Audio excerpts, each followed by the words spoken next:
रविंदर सिंह आज ऐसे विषय के ऊपर जो इस समय के दौर में बहुत ज़्यादा ज़रूरत है इसकी, और इंटरनेशनल बायोडाइवर्सिटी वीक मनाया जा रहा है। सो मैं भी अपना कंट्रीब्यूशन इस टॉपिक के ऊपर देना चाहूँगा। यूपीएससी के जितने भी एग्जाम हैं, और अगर बायो साइंसेज यानी बॉटनी, जूलॉजी, एनवायरमेंटल साइंस, अर्थ साइंसेज, ज्योग्राफी, जियोलॉजी, अगर इन सब में एक टॉपिक के ऊपर प्रश्न नहीं पूछा जाता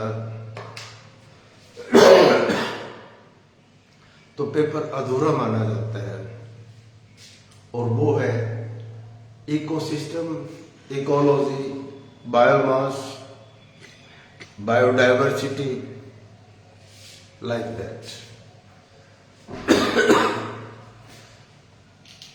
विशेष तौर से इंटरव्यू में जरूर ये प्रश्न पूछ लिया जाता है, व्हाट इज बायोडाइवर्सिटी, और इसमें हम कहाँ पर टिकते हैं, हमारी क्या स्थिति है। सो टॉपिक को मैं शुरू से ही लेता हुआ आगे बढ़ता जाता हूँ। Biodiversity, biodiversity biodiversity is defined as the variety of life on earth। पृथ्वी के ऊपर कितनी तरह की जीवधारियों की संख्या है, उनका बिहेवियर कैसा है, कैसे इकोसिस्टम में रहते हैं, उस सब चीजों का अगर कोई अध्ययन एक टॉपिक में करते हैं तो उसको बायोडाइवर्सिटी कहते हैं।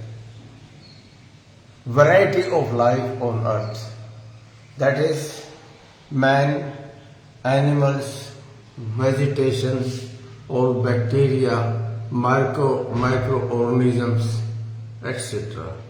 and all plant life, all plant, grasses, plants and trees. So we classify these into three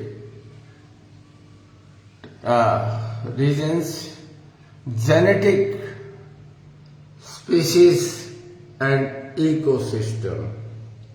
genetic में एक टाइप की कोई चीज है, मान लो एक स्पोज आप एक डॉग का ले ले, कितनी तरह के डॉग्स हैं जेनेटिकली। इसी तरह से राइस का है, कहीं बासमती है, पता नहीं कितनी कितनी तरह के राइस हैं, है राइस ही लेकिन टाइप्स हैं। इसी तरह एनिमल्स में भी बहुत तरह की है, पोनी का लेंगे बहुत तरह के पोनी मिलेंगे आपको। इसके बाद स्पीशीज, क्लियर कट स्पीशीज जैसे टाइगर है, एलिफेंट है, स्पैरो है, number of species. And ecosystem, ecosystem forest, wetland etcetera. For example हमारा सुंदरवन है, सहारा है, अमेजन है, थार डेजर्ट। यहां एक बात विशेष बता देता हूं, India is among the 17 mega diverse countries, 17 mega diverse countries, जहां पर जो रिच माना जाता है बायोडाइवर्सिटी में। Biodiversity is a kind of thermometer of a region, how rich, naturally rich that region is। हमारे इंडिया में लगभग 90,000 स्पीसीज ऑफ एनिमल्स मिलते हैं और 50,000 प्लांट्स मिलते हैं, और अभी भी बहुत सारे ऐसे हैं जिनकी डिस्कवरी होनी बाकी है। सो एक तरह से आपको एक प्रीव्यू मिल गया। यानी बायोडाइवर्सिटी, जैव विविधता, जीवन की विविधता। यहाँ एक और भी बात साफ है कि कुदरत भी अपने आप में कितनी सेकुलर है। देखिए, अगर सारे देश में एक ही तरह का प्लांट होता, मान लो एप्पल ही होता है, मैंगो होता, तो चीजें ठीक नहीं रहती। एक ही एनिमल होता तो भी ठीक नहीं होती। It is the biodiversity. हर एक किस्म का प्लांट है, हर एक किस्म का वनस्पति है, तो कितनी अच्छी बात। या बायोडाइवर्सिटी को उसी तरह से हम लेते हैं जिस तरह मोन्यूमेंट्स को लेते हैं, बताना भी उसी तरह से हमारी हेरिटेज है। ये हेरिटेज है भाई। जैसे हम ताजमहल को बचाते हैं, जैसे पेरिस में एफिल टावर है, इसी तरह से आप सुंदरबन का मैंग्रोव है, डेल्टा है, या thorny shrubs of Thar desert है, एक पहचान देते हैं। या गंगा रिवर है फॉर एग्जाम्पल, जिसको पवित्रता की तरह से ले लिया है।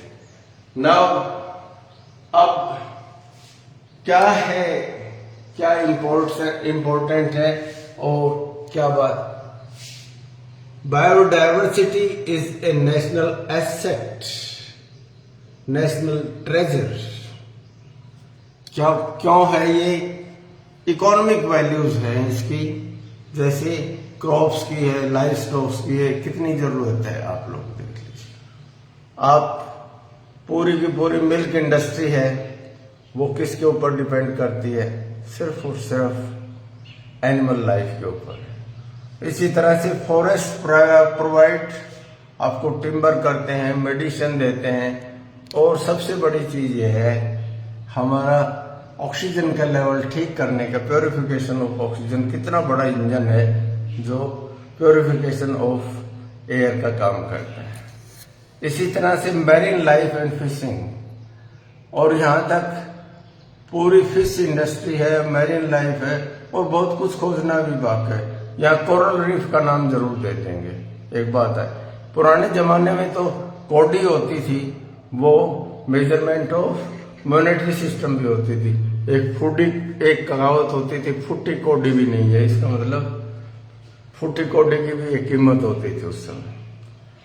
इसी तरह से इकोलॉजिकल सर्विस के लिए प्योरीफाइंग द एयर, पहले बता चुका मैं, प्योरीफाइंग द एयर और फिल्टरिंग ऑफ द वाटर, पानी को साफ करना, ड्रिंकेबल वाटर, ये कौन करेगा? एनवायरमेंट। या बार बार ये होता है कि रिवर्स को ज्यादा अरेस्ट मत करो, रिवर को अरेस्ट मत करो। यहाँ आइंस्टाइन की एक बात है, बीज, बटरफ्लाइज, ये पॉलिनेशन का इतना काम करते हैं।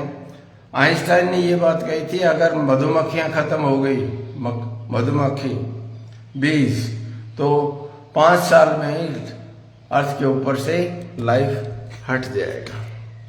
इसी तरह से कल्चरल एंड स्पिरिचुअल जो सिग्निफिकेंस है वो भी बहुत इंपॉर्टेंट है। काऊ को गाय माता मानते हैं हम लोग, एलिफेंट पीपल की शेप वो करते हैं, और गंगा रिवर को क्या दर्जा दिया हुआ है आपने? माता का दर्जा दिया हुआ है। इसी तरह साइंटिफिक और मेडिसिनल वैल्यू भी बहुत ही ज्यादा है। जैसे तुलसी का कितना उपयोग है दाव, इसी तरह से आंवला का त्रिफला जो बनाते हैं वो, और अब तो कोरोना में तो एक काढ़ा चलता था, उसने देश को ही बचा लिया था। अदरक है, इतनी सारी मेडिसिन आती हैं।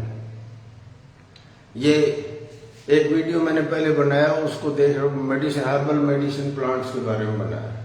अब आ जाता है इनका cultural, spiritual, cow, elephant, people, river, Ganga को हम क्या मान लेते हैं? हमने पवित्रता के लेवल के ऊपर गंगा को मां का दर्जा दिया हुआ है।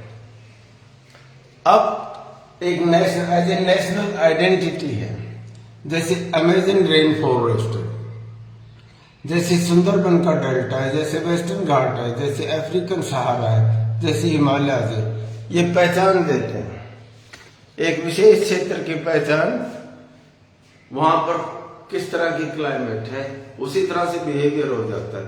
यदि कमाने खाने के कम साधन होते हैं तो लोगों का स्ट्रगल बहुत बढ़ जाता है। और ऐसे क्षेत्र जहां पर स्केर्सिटी ऑफ रिसोर्सेज थे, वो वहां बैरियर बन जाते थे और पुराने जमाने में आसपास के इलाके के ऊपर कब्जा करने की कोशिश भी करते थे। इसलिए बहुत सारी चीजें, द हिस्ट्री को अगर आप एनालाइज करें, हिस्ट्री में be one aspect of analysing to collect the resources, और वो भी बायोडाइवर्सिटी के साथ बहुत ज्यादा जुड़ा होता है।